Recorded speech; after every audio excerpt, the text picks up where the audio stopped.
Assalamualaikum warahmatullahi wabarakatuh. Perkenalkan, nama saya Lulu Cahayati, semester 3 Pendidikan Agama Islam, Fakultas Tarbiyah dan Keguruan. Terima kasih kepada dosen pengampu, Ibu MN Jamalia, yang telah memberikan saya kesempatan membuat video ini untuk memenuhi tugas akhir semester media pembelajaran. Pada kesempatan ini saya akan membahas tentang agama Islam. Yang pertama yaitu apa itu Islam? Islam secara etimologi berasal dari bahasa Arab yaitu aslama yang berarti berserah diri, tunduk, patuh, dan damai.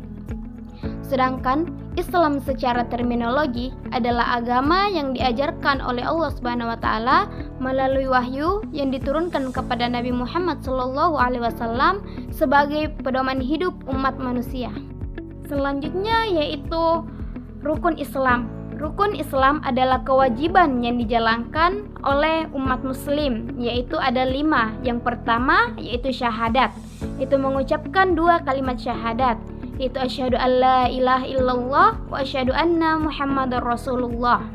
Yang kedua yaitu mendirikan sholat.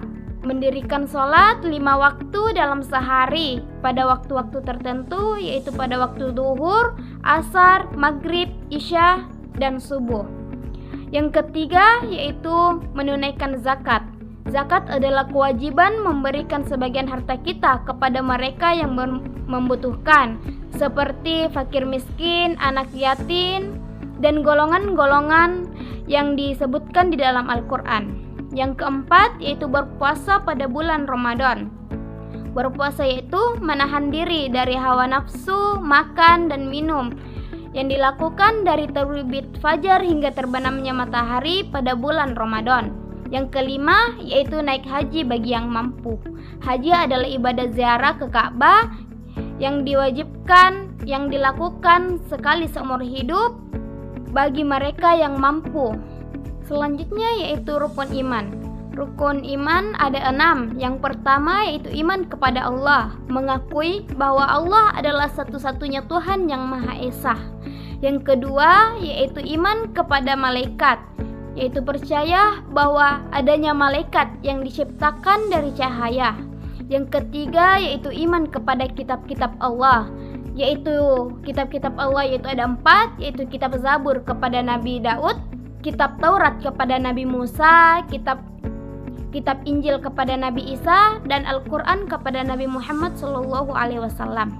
Yang keempat yaitu iman kepada Nabi dan Rasul, meyakini bahwa Allah mengutus Nabi dan Rasul untuk menyampaikan risalahnya kepada umat manusia. Yang kelima yaitu iman kepada hari kiamat, meyakini bahwa akan ada hari akhir ketika seluruh manusia dibangkitkan untuk dihisap amal perbuatannya dan diberikan balasan berupa surga atau neraka. Yang keenam yaitu iman kepada qada dan qadar, meyakini bahwa segala sesuatu yang terjadi di alam semesta, baik itu takdir baik maupun takdir buruk, itu semua sudah diatur oleh Allah Subhanahu wa taala. Selanjutnya yaitu perkembangan Islam pada masa Nabi Muhammad SAW sampai pada masa Bani Abbasiyah.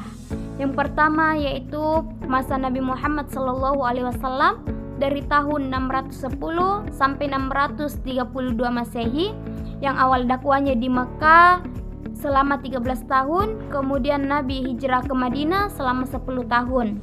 Selanjutnya pada masa Khulafaur Rasyidin, yaitu pada tahun 632 sampai 661 Masehi. 4 khalifah pertama yaitu Abu Bakar As-Siddiq, Umar bin Khattab, Utsman bin Affan, dan Ali bin Abi Thalib. Selanjutnya pada masa Bani Umayyah, yaitu pada tahun 661 sampai 750 Masehi. Yang khalifah pertamanya yaitu Muawiyah bin Abu Sufyan pada tahun 661 sampai 680 Masehi. Selanjutnya yaitu pada masa Bani Abbasiyah, yaitu pada tahun 750 sampai 1258 Masehi. Dan khalifah pertamanya yaitu Abu al-Abbas As-Saffah, yaitu pada tahun 750 sampai 754 Masehi. Selanjutnya yaitu sumber ajaran agama Islam. Ada 4. Yang pertama yaitu Al-Quran. Al-Quran adalah firman Allah Subhanahu wa Ta'ala yang diturunkan kepada Nabi Muhammad SAW melalui perantara malaikat Jibril untuk dijadikan sebagai pedoman hidup umat manusia. Yang kedua yaitu hadis atau sunnah. Hadis atau sunnah adalah perkataan, perbuatan, dan persetujuan Nabi Muhammad SAW. Yang ketiga yaitu ijma'.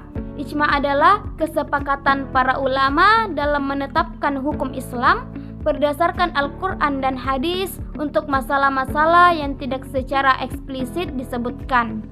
Yang keempat yaitu qiyas. Qiyas adalah metode penarikan hukum dengan membandingkan suatu masalah baru yang belum diatur dalam Al-Quran atau hadis dengan masalah yang sudah memiliki hukum berdasarkan kesamaan sebab dan sifatnya. Sekian dari saya, kurang dan lebihnya mohon dimaafkan. Wabillahi taufiq wa hidayah wal irsyad. Wassalamualaikum warahmatullahi wabarakatuh.